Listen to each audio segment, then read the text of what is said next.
Greetings, welcome back. Becoming Undone is the podcast for those who dare bravely, risk mightily, and grow relentlessly. Join me, Toby Brooks, as I invite a new guest each week to examine how high achievers can transform from falling apart to falling into place. This week, our guest is joining us from the lovely north of Michigan, founder of TAMMA Capital and the host of the Emotional Balance Sheet podcast, Paul Fenner. Paul, welcome to the show. Thanks, Toby, for having me on. It's great to have another conversation with you. Yeah. Paul and I connected. We connected a while back on some sort of social media podcasting platform, and I've done an interview for his show as a guest. And I loved his story and the genesis for his company. And the topic of this show is really about how we can take things that might be perceived as adversity and turn them into a springboard for success. And I never want to think about a family as adversity, but certainly life threw you a curveball with the birth of triplets. So before we get too far down that path, I always start with a little bit of a softball. What did you want to be growing up and why? Oh, that's a great question. It depends on when you ask me, but I guess my last dream role would have been running a golf course. And I was on that track. My first job out of college, I was working at Kiowa Island down at the Ocean Course. So that would have been in 1998. And I think they had the Ryder Cup there in 96 maybe. And that's what I wanted to do. I knew I didn't have the game to be a professional golfer, but I'm like, the next best thing is being able to run a cool course. So I think that would have been it. Yeah, that's great. A lot of my students, myself included, my colleagues, as athletic trainers, we oftentimes get into the profession because we love sport and we recognize that maybe we don't have what it takes to play professionally. So a lot of the same types of thought processes going through that. Going back to your story, start at the beginning, wherever that was for you. I think most times my story just begins about 13 years ago, almost when my triplets were born. Obviously, there was a lot that happened prior to that, but ironically, I started my family office, my planning firm, TAMMA Capital, the same day my triplets were born. But it wasn't called TAMMA back then. It was called DreamWorks Capital Management. And I remember the first time I met my career mentor that kind of helped get me started, Camille Jane, said, "I won't work with you unless you change your name." She was right. We did a name change, but it took one more baby. So that's where we get the term triplets plus one, probably about 2 years after that, before we landed on the name TAMMA Capital, which is what Camille came up with. We call her CJ. And it stands for Teresa, Aiden, Madison, Mackenzie, and Andrew. So it's the first initial of my wife's name, Teresa, and then my triplets plus one, if you will. And it really signifies like what I do, my work, my calling, if you will, and working with families from a financial planning standpoint, whether it's wealth planning, portfolio management, tax prep, that umbrella that I call family office is where it starts. And Teresa and I have had this phrase for almost 13 years now. Like, we just take things one day at a time. And that one day at a time mindset has now turned into almost 13 years later. Our plus one will turn 11 in 2 more days. And then, like I said, my triplets will be 13 in December. So it's been a wild journey. And for all the ups and downs, I would have hoped and thought that I would have made it into this industry and to do what I'm doing today. But I don't know if that would have happened without the triplets. And so that's where it's like, on one day, I'm like, why me sometimes on the really bad days? And then on the other days, it's, yeah, this is a good life. This is a good life. I remember when I first found out we were having triplets, somebody told me, be very careful because the days are long and the years are short. And it's the truest truism of parenting I've ever heard. And it's hard to imagine that in 2 more months, I'll have a set of teenagers. That's definitely a truism. We have a daughter who's a junior in college, and I was cleaning out my desk today. I was waiting for my laptop to come back. It was being serviced by our IT folks. And I'm like, I got nothing to do. I'll clean up my desk.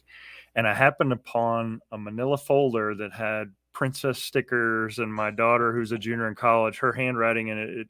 She had written her name and then ran out of room and then wrote the rest of her name.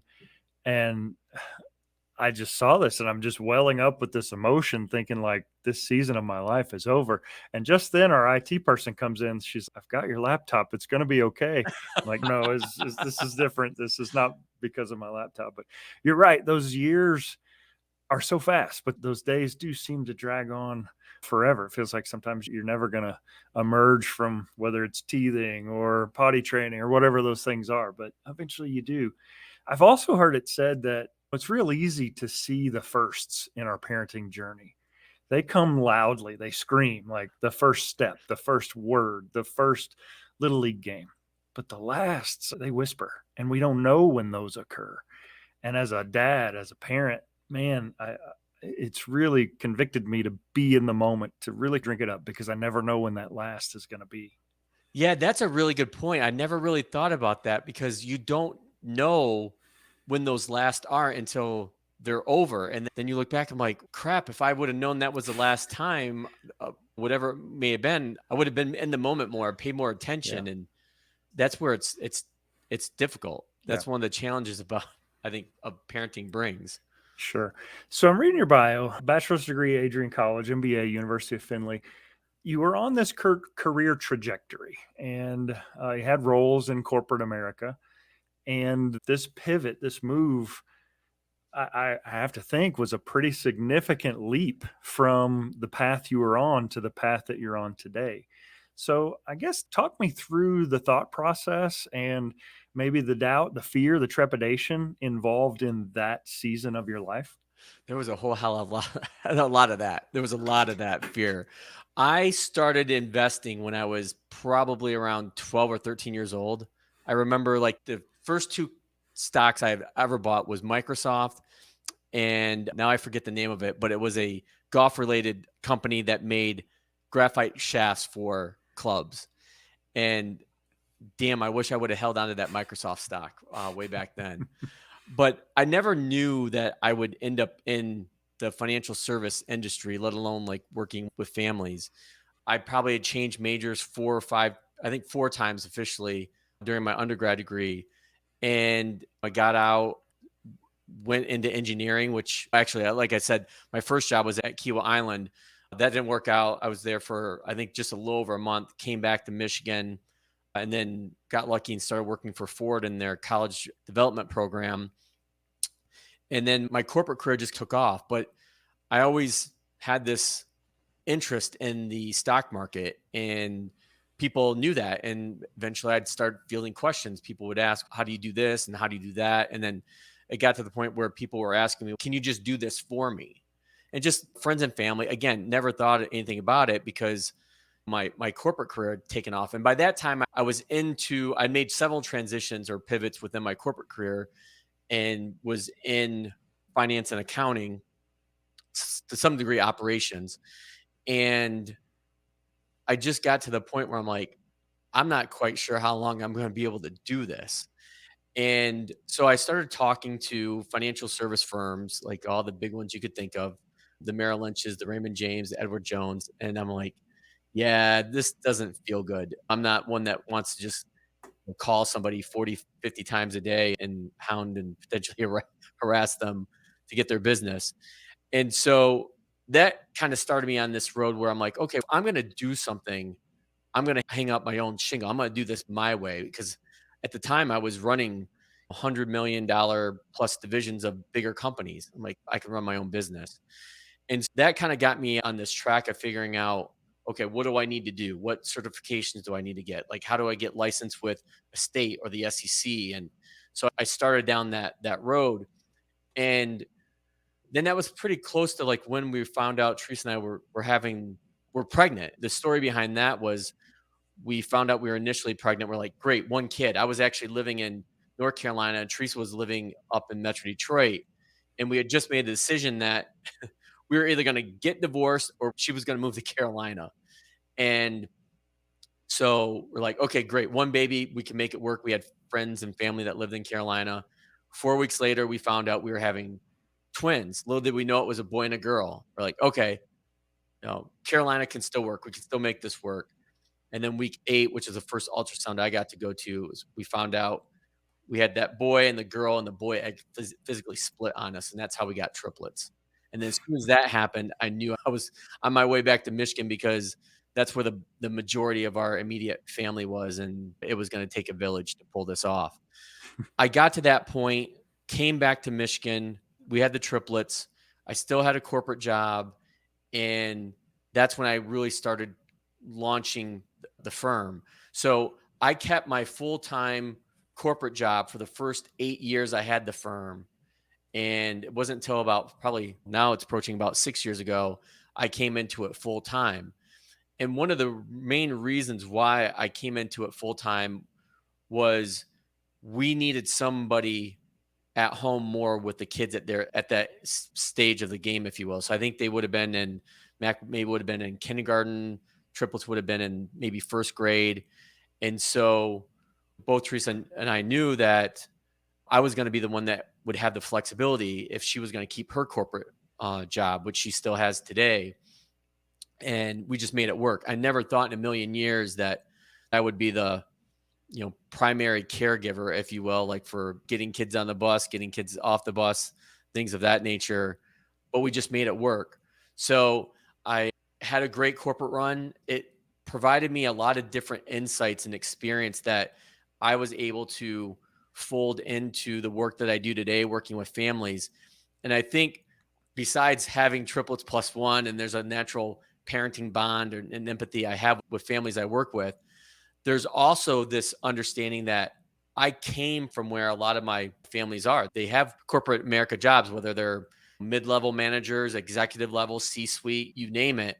I've had those roles before in my career and can really understand the challenges of maintaining a full-time career like that, plus trying to raise a family. And that kind of sits at the heart of what I do in trying to help families understand and face these multiple, not only financial, but more so personal priorities that are all tugging on us.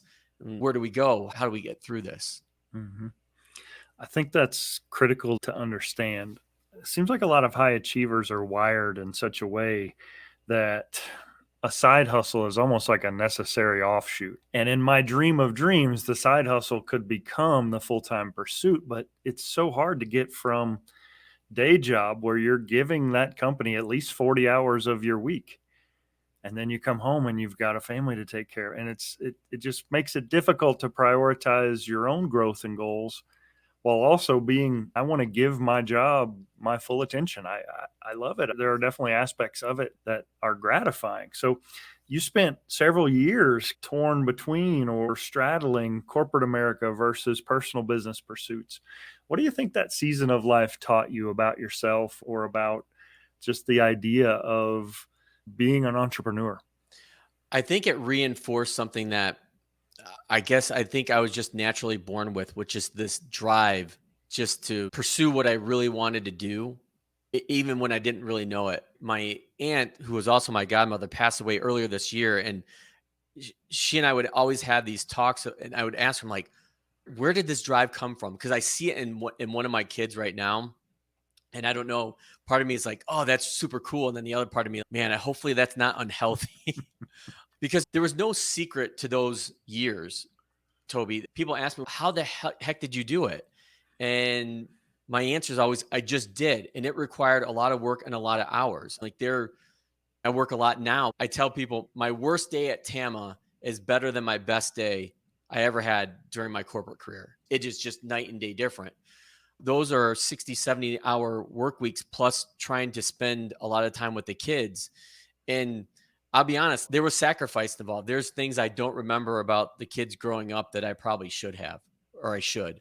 But I also know that doing what I do now and having them see how hard dad works and that he's doing something on his own, I think that that'll pay dividends down the road when they're trying to figure things out. At least I hope so. I know for one, maybe two, that may be the case, but the other two, I don't know. That's still a work in progress. Sure. I think it's safe to say that multiple births are rarely expected. Many would say we got extra blessings or however you want to say that. But what did having multiples do for you and your wife? What lessons did you learn, do you think, through that experience? When you have multiples, you're like in this club literally of parents who had multiples, whether it's twins, triplets, quads, or whatever. And knowing that we had a plus one after the triplets, I'm really glad that we had the multiples first and then had a plus one, because I couldn't imagine it being the other way, because you have a singleton first and you're like, oh, maybe this isn't so bad. And then wham, you get hit with like twins or triplets. And like, but the one thing that looking back on that I realized, that both Teresa and I realized, we say this all the time, is like how much we missed out on with the triplets versus just having Mackenzie or singleton at once. And because when you had the triplets, there's times when they were small enough I could get all three of them in my arms. You'd have one, then you feel guilty you didn't have the other two, and then you'd have two in your arms, and then you feel bad you didn't have the third. So there is a lot of that. And I think that's what, looking back, you missed out on some of those one-on-one moments.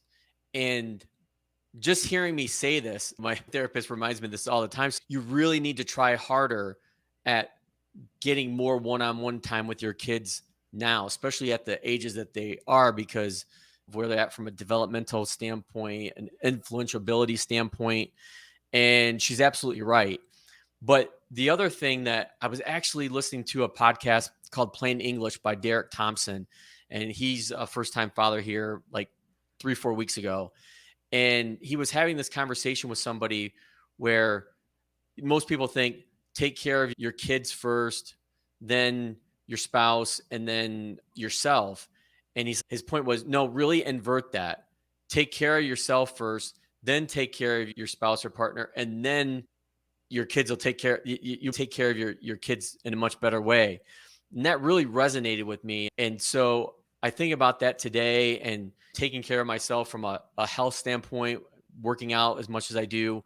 But I still feel like I fall short from keeping very open lines of communication with Teresa and then my kids as well. A lot of times right now, I feel like a glorified taxi driver with my kids, but that's valuable time. I'm with them in the car, but usually I only have one or two of them. And then again, I don't have the other two because they're not like as active. They have other things they want to be interested in or do that maybe don't align with the other ones. And I think that's where it's hard.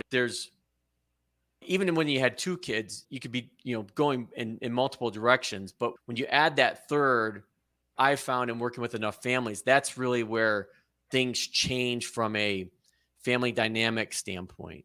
Mm-hmm. That's great insight. So going back to your story, you eventually do make the jump full-time into your own thing. You separate the corporate America from your own pursuits and do the own pursuits full-time. What along the way would you characterize a setback or failure, and what did it teach you before you launched out on your own full-time? That's a really good question. I think looking back over the last 5 years, and I've been doing this a lot more because I'm a big Dan Sullivan fan, and he's got this book called The Gap and the Gain. I highly recommend people take a look at that, because if you don't look back to where you started, you're looking out on the horizon, and the horizon's always in front of you. It's like never moving. And how do you measure progress? Well, you have to look back. And it sounds counterintuitive, but the more I've thought about it, the more I research it, the more correct I believe Dan is. And when I look back now, I'm like, why didn't I make that jump sooner? Like, knowing what I know now, I'm like, the whole hindsight 2020, but I had the confidence, I had the skill, but I couldn't necessarily overcome the fear. I had to hang on to the corporate job like Linus hangs on to his blanket. And it wasn't until Camille, going back to Camille Jane, my career mentor, really helped break me of that. And she just sat me down one day and said, it's time. It's time. You need to do this for yourself. You need to do this for your family. And so I don't know if there was ever, I'm sure I've had failures along the way. I think looking back at big picture, that's something that resonates with me a lot today. And I think it'll continue to resonate with me, especially as my kids continue to grow and develop. And hopefully I'll get to share that life lesson with them at some point if they're willing to listen to me. I know that's a really unique thing about what I do is I work with so many families that have kids that are 16, 17, 18 going off to college. And I've been having conversations with these kids for the last couple of years. And that's part of why families bring me on board, because they know that their kids will have a conversation or listen to me, but obviously they won't listen to the parents because the parents are just dumb. I'm not sure who will fill that role. I'll have to find somebody when my kids get to be that age, but it's one that I've really enjoyed and embraced, having these conversations with these soon to be young adults starting their journey into college. And then I call them my legacy kids, because then after college, they end up coming on board as official TAMMA clients, which is great because it just solidifies this whole idea of family and what I do and what my firm is all about. Yeah, that's great. As you're talking, I'm really realizing, okay, you're in success planning now, or financial planning. How would you describe your role? I would say financial and emotional lifestyle planning, because I think people want to separate their financial life from their personal life, and you just can't. They are intertwined.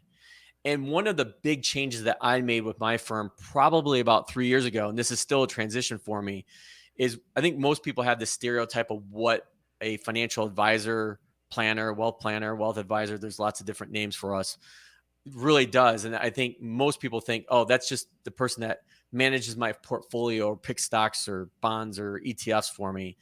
And that's the sexy thing, because that's what's in mainstream media. Like, how did the stock market do today? What's the economy doing? Those type of things. But for me, I start with the emotional side of the equation. So I've developed this one-page plan, if you will, and on the left-hand side of it starts with, what is my purpose or purposes? And then from there, what are my objectives? And then from there, what are my action items? So think of your purpose as your why, that whole Simon Sinek book, and starting there. And then objectives or goals, if you want to call them that, I try to focus in on those, are SMART goals: specific, measurable, attainable, time-based, and relevant. How do those support your purpose? And then identifying gaps, and those identified gaps become your action items. So the example I give is, okay, you want to help support your kids in college so they don't have as much debt as maybe you had. That's your purpose. Your objective would be, okay, did we set up a 529 plan?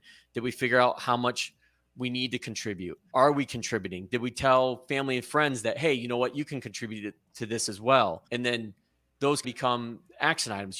We just follow up on that. And so that whole side translates into this financial scorecard I've developed, where this is what you want to do from an emotional lifestyle standpoint. Or are you actually doing it from a financial standpoint? Is your savings rate high enough? Are you saving in that 529 plan? And so that's where those two areas really connect. And so I think that shocks a lot of people that I initially talked to. They're like, the first meeting, I don't even talk about numbers. I talk about more about the family and the people in it, and what direction you really like to go in, and how I may be able to help. And that's the thing, is the style, every advisor is a little different, especially ones that are solo like I am. So I'm a registered investment advisor. I live here in Metro Detroit, but I practice nationwide.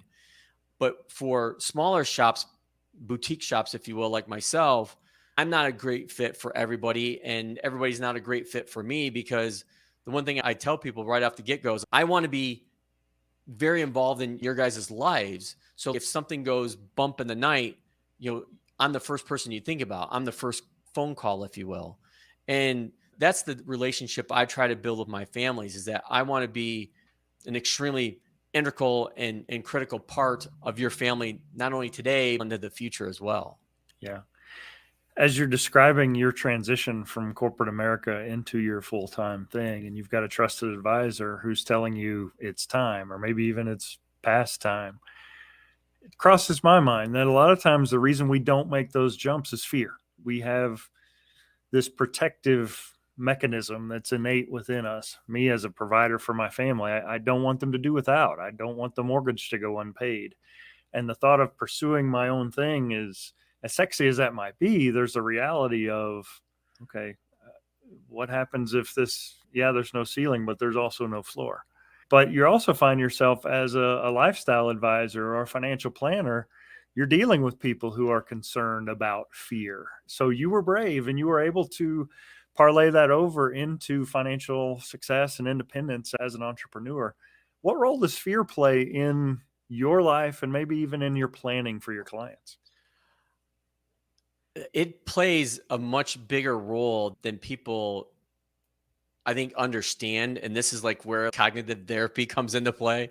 And that's a part of what I do as an advisor. Full disclosure, I'm not a licensed therapist. I did not play one on podcast or TV or anywhere else, especially in my practice. But I think when I'm first having conversations with families, I try to pick up on cues to where we can unearth those fears, because it's not like people come right out of the gate and say, I'm afraid of running out of money in retirement, or I'm afraid that I'm not going to be able to help support my kids through college. But it's like asking why 5 times. I know that's one thing I learned in my corporate role, especially like in manufacturing plants. You get to the real root of the problem. And in this case, what we're talking about is the fear. And so once we have that identified, then we can continue having conversations about it and figuring out, again, what is that purpose? And that's always our North Star. How can we overcome that fear to be able to get to where you really want to go? And so that's why I think starting with the emotional side of financial planning is really key. For me personally, sometimes there's that phrase like, feel the fear and do it anyways. And that's how I got almost 6 years ago, where I finally made the decision to do this. And again, to what you just said, Toby, it wasn't an easy decision. I had 4 little kids to support. Now, fortunately for me, Teresa had a great job as well. But there's still that fear in the back of my mind that, is this all going to work out? Even 5 years later, almost 6 years later, with all the success that I've had, there's still a little bit of that maybe imposter syndrome, if you will. But it really comes through when somebody comes back and tells me, I don't know where I would be without you. And especially for some of my older clients have come through referrals, like, oh my God, I can't thank you enough for what you did to help my mom after my dad passed away. Situations like that are like, damn, I love what I do. The impact that I have on people is real. This is not just about numbers. It's not just about spreadsheets. These are people's lives that I'm a part of and helping to build and foster and grow and develop. Mhm. For me, I'm really struggling with that. Fear is protective, but it also may make me stop short of what I'm really capable of. And so there's a real fine line. I read a quote today about how damaging it is for some people to hear follow your heart. That may mean we rely on our emotion rather than our intellect or our rational side. And so part of me wants to believe that if you can see it, you can manifest it. Don't be afraid, run toward your fear. But then there's another side that's, yeah, but tap the brakes.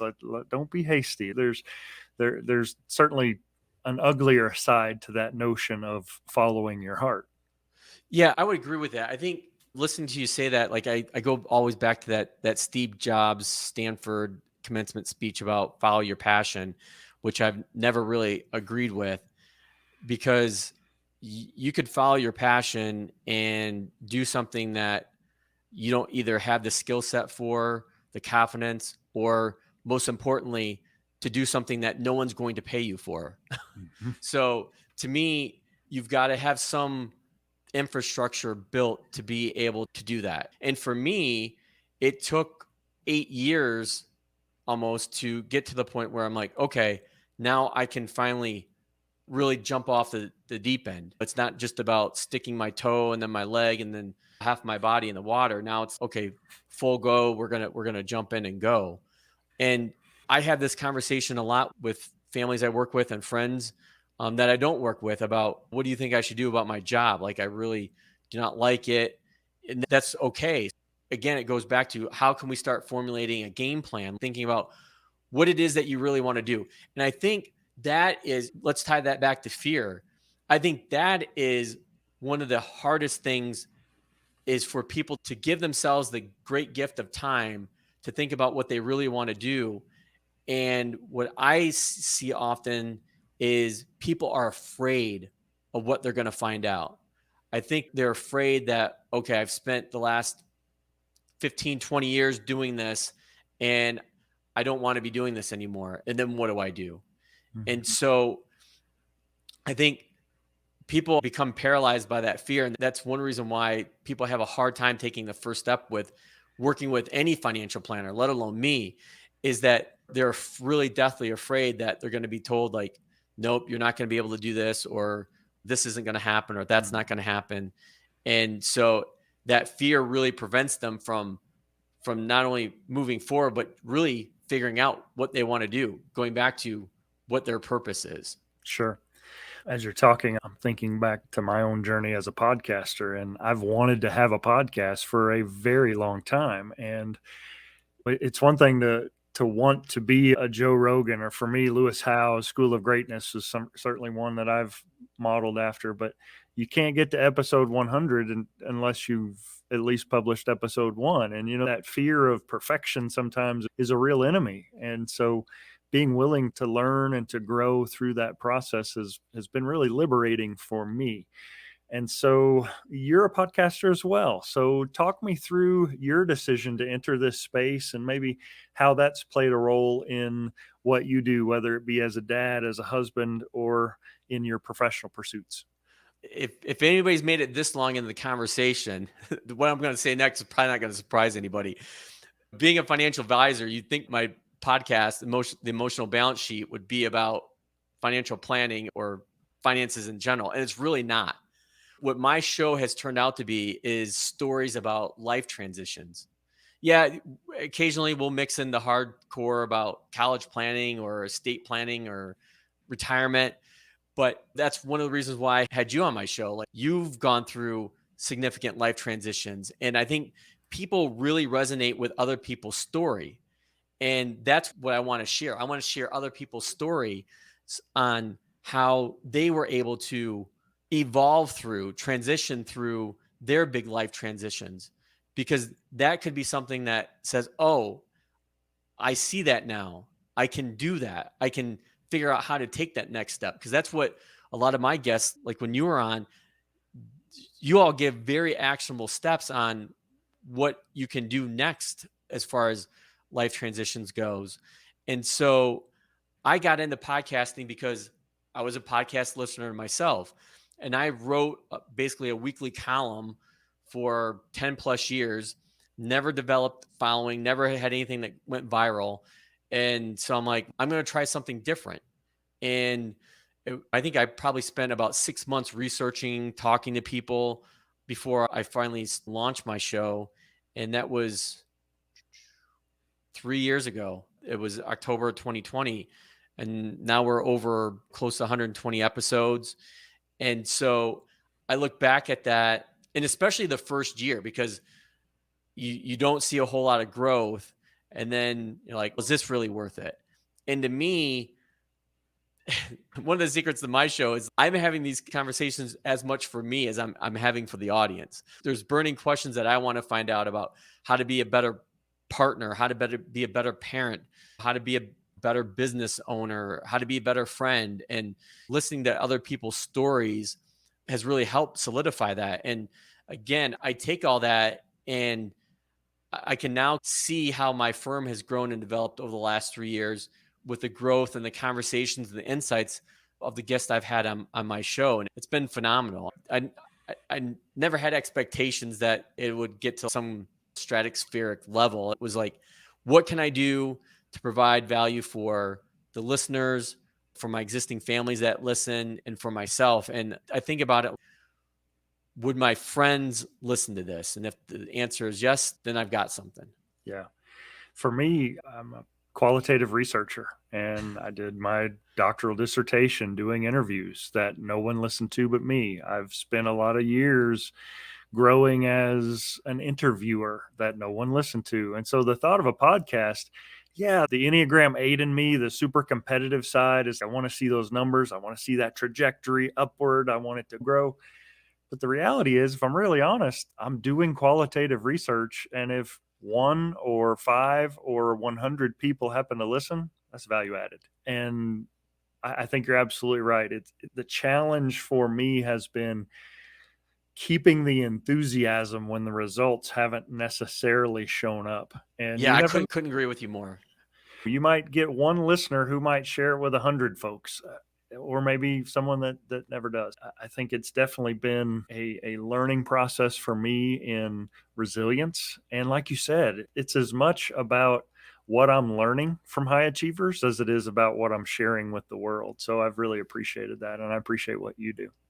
Yeah, I think going back to the kids, because the kids know about the podcast. They've actually been on the podcast. They were my 50th episode because I just couldn't get Teresa. I could not twist Teresa's arm enough to get her on.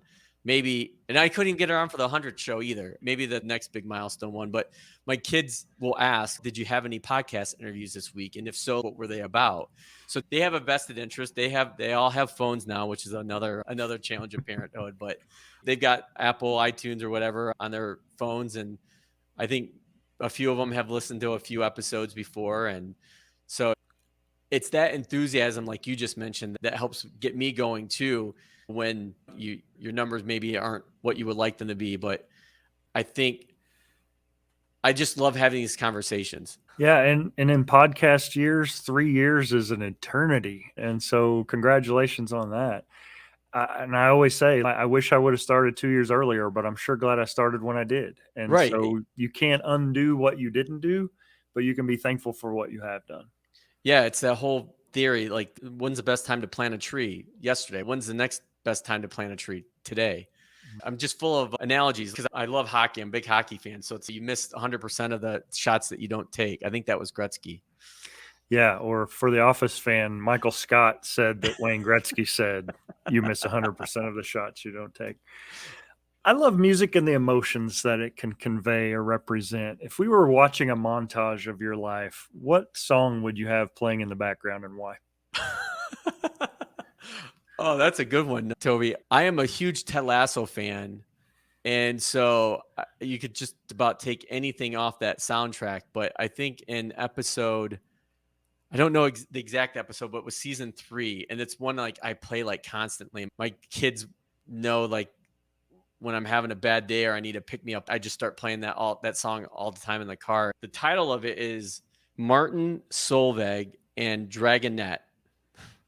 But yeah, it was on the Ted Lasso season 3 series. So Yeah. that one, for whatever reason, that one's really resonating with me right now. Cool. I have a shared playlist that I've created from all my guests. I asked this question, so every guest gets their song dropped in. So it's like a way we can share our experience and inspire one another. How about you? What's your song? Nobody's ever asked me that. You flipped it around. This is what I get for having a podcaster on. It probably changes by the week. I tend to be a very emotional music listener. If I'm feeling super motivated, probably like some Public Enemy, Welcome to the Terror Dome, something like that. Oh, yeah. If I'm feeling really reminiscent, maybe some Sarah Bareilles, She Used to Be Mine, from the Waitress soundtrack. It really just depends. You can tell a lot. I tell my wife this: if you glance at my Spotify and see what the algorithm is showing you, you can probably spot my dark periods and my brighter moods. periods. So when you were playing baseball, you were a pitcher, so you didn't have a walk-up song? No, my son's the baseball player. I was a basketball player, and we didn't have that kind of technology back in my time. So we would run out as a team to usually a song that the seniors would pick. And so we thought that it was extra intimidating to play some Public Enemy or something like that. Yeah, that's a good one. What for you, Paul Fenner, remains undone? Oh, man. I knew you were going to ask this question too.